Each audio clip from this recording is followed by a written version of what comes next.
The official opening of the 13th Parliament by President William Ruto, in line with Article 132 of the Constitution, is an important part of our democracy and governance. It set off a 5-year journey for the lawmakers in the two chambers of Parliament, that is the National Assembly and the Senate. It also completed the electoral cycle and confirmed that the three arms of government, the executive, the legislature, and the judiciary, are now fully constituted and operational.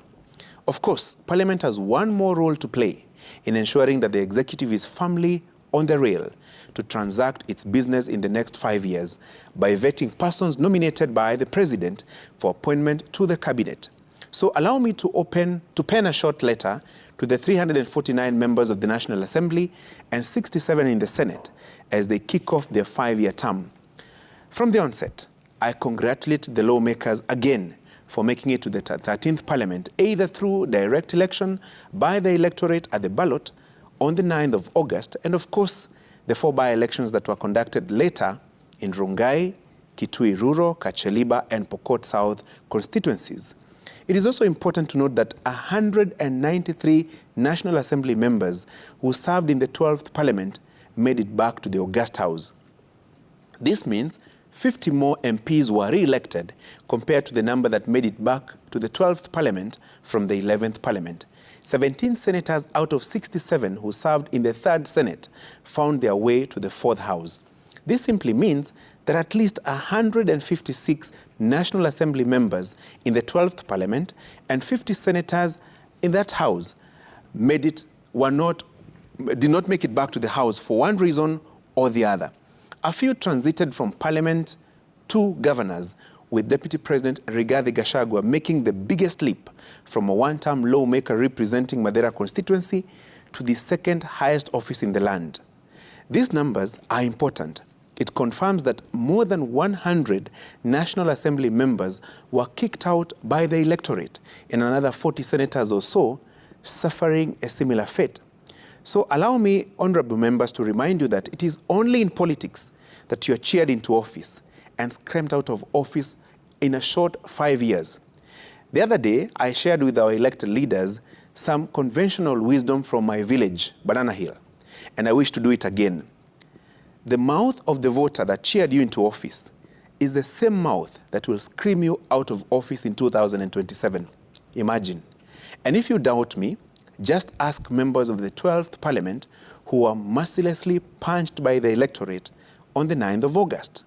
And voters are very impatient, often with a tendency to vote out instead of voting in. The election discourse is over. It is actually in the past. So, dear lawmakers, quickly get down to business because 5 years is such a short time. The victory air is gone and the post-election honeymoon is over. Those who elected or nominated you to Parliament are waiting to see how well you will undertake your 3 core functions: representation, legislation, and oversight. And they keep a list of the pre-election promises that you made while on the campaign trail. They will keep reminding you and are most likely going to use it as a marking scheme in August 2027.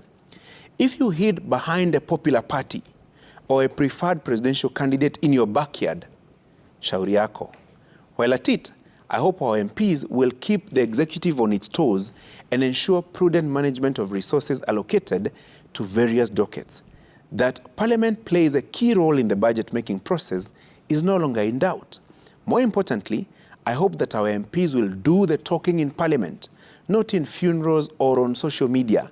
No law is made on Twitter, Facebook, or even TikTok.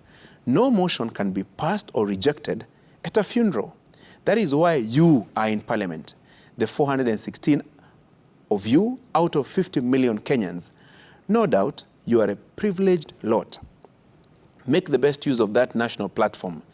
If you choose to complain, lament, or cry with us on social media whenever something is wrong, then there will have been no reason to be on the ballot paper.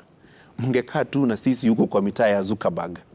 And don't be like some members of the 12th Parliament who never uttered a single word in the House.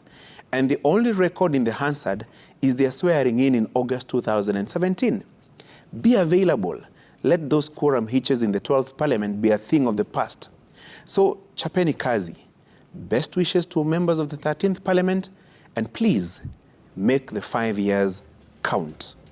That's my punchline.